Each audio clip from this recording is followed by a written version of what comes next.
From homeless teen to successful adult, now my family wants me back. Thought it was time to share my story and a recent twist that's brought up a lifetime of old memories and emotions. Buckle up because it's a bit of a long one, but I'll do my best to keep it interesting. When I was 12, my mom passed away from breast cancer, leaving me and my dad to fend for ourselves. I was heartbroken, but we were close. I thought we could get through anything together. It was just us against the world, or at least it was for 2 years. Then when I was 14, my dad met Carla, a widow with 2 kids around my age. Mark, also 14, and his younger sister Elise, who was 12. I was hopeful, even a little excited, that our family would finally feel whole again. Initially, things were fine. I bonded with Carla and Elise almost immediately. Carla had a warm smile, a kind voice, and a way of making people feel seen. Elise was shy but sweet, and it didn't take long for us to treat each other like siblings. Mark, though, was a different story. He had a kind of hostility that didn't make sense. From the start, he acted like I was in his way, like I didn't belong. He'd sneer or make snide comments whenever Carla and my dad weren't around, and any attempt I made to connect with him was shot down. At first, I thought Mark would get over it. After all, blending families can be hard for everyone, right? But things didn't improve. Every fight or disagreement was somehow my fault, and Dad always told me to cut Mark some slack because he had a tough time before they met.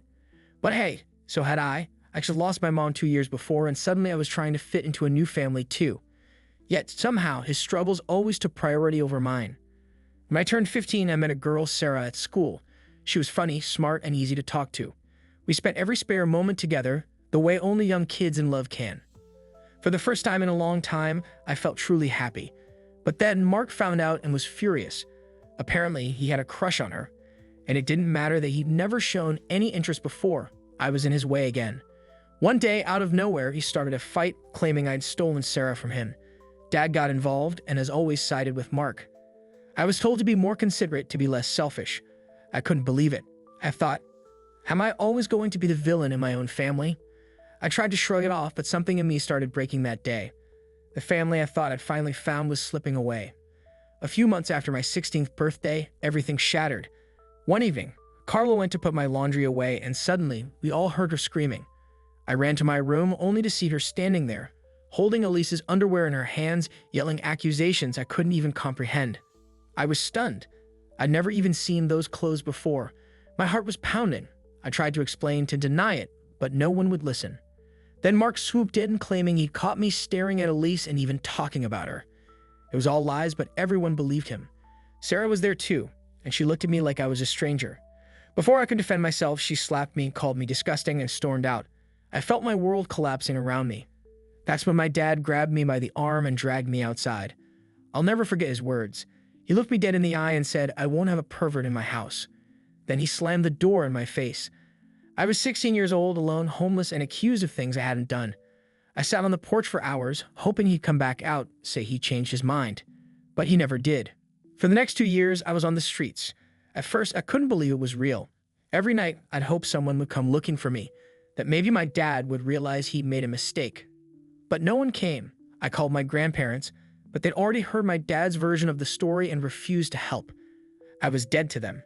Surviving those years was a nightmare I can barely talk about. I was just a kid learning the hard way what it meant to survive with nothing and no one. There were nights I went hungry, days I felt I couldn't go on, and I had to. Something inside me kept me pushing forward, even if I didn't know why. Eventually, when I turned 18, I found a job at a boxing gym in a different state. The owner took pity on me, gave me a place to crash, and taught me how to box. That gym became my haven. I poured all my anger, my resentment, into every punch. Fighting helped me work through the pain, the betrayal, and gave me a sense of control again. Years passed. I worked at the gym, trained others, and got pretty decent at the sport.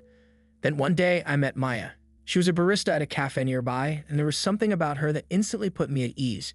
She was kind, patient, and genuinely cared about me. At first, I was wary of letting anyone get close, but she broke down my walls little by little until I couldn't imagine life without her. Maya and I dated for 2 years before getting married. Her family took me in, treated me like one of their own. Her dad even offered me a job in his electrician business, training me so I could build a career. With Maya's encouragement, I got my GED, worked my way up, and recently even passed my master's licensing exam. Now we have 4 beautiful daughters, and I finally have a life I'm proud of, a life I never dreamed I'd have. Then last weekend, everything changed. Out of the blue, I got an email from Elise.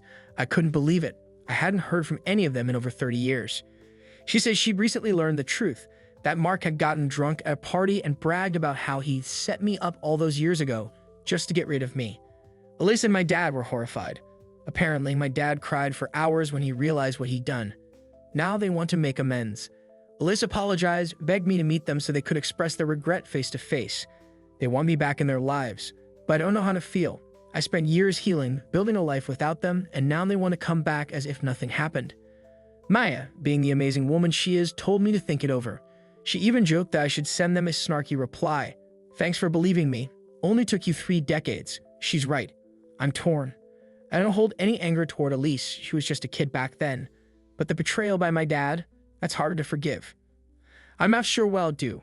Part of me wants to just delete the email and move on, while another part wonders if closure might be possible. But opening that door again after all these years feels like an impossible choice. So what do you think?